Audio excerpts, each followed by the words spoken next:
తెలంగాణ ప్రజలు మొత్తం కూడా ఒకటే విషయం అర్థం చేసుకోవాలి. ఈ లారీలు ఓవర్లోడ్ పోతా ఉన్నాయి. ఇవి వే బిల్లు లేకుండా ఒక లారీ పోవచ్చా?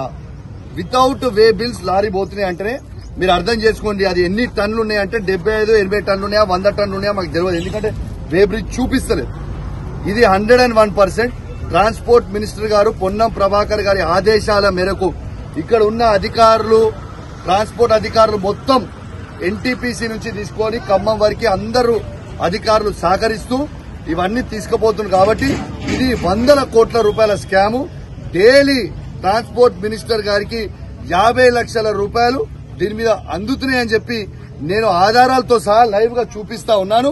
కాబట్టి ఇది ఖచ్చితంగా ఈ మంత్రి గారిని బర్తరఫ్ చేయాలని నేను డిమాండ్ చేస్తా ఉన్నాను. డైలీ పోయే లారీలు దాదాపు 200 నుంచి 300 మధ్యలో ఎవ్రీ డే లారీలు పోతున్నాయి. ఒక్క లారీ ఖర్చు 20 నుంచి 25 వేల రూపాయలు అవుతుంది. లీగల్ గా వే బ్రిడ్జ్ వేసుకొని పోతే 32 టన్నులు మాత్రమే తీసుకొని పోవాలి. వీళ్ళు ఒక 32 టన్నుల డబ్బులు కడుతున్నారు లారీ 25,000, కానీ తీసుకుపోయేది 75 నుంచి 80 టన్నులు. అంటే ఆ మిగతా మీదికున్న డబ్బులు అంటే మిగతా మీది ఉన్న 30,000 నుంచి 40,000 రూపాయలు ఇవి మంత్రి గారికి పోతున్నాయి.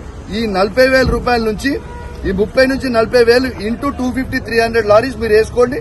మీకు డైలీ మంత్రి గారు సంపాదించిన 50 లక్షల లెక్క మీకు దొరికిపోతుంది. చూసుకోండి.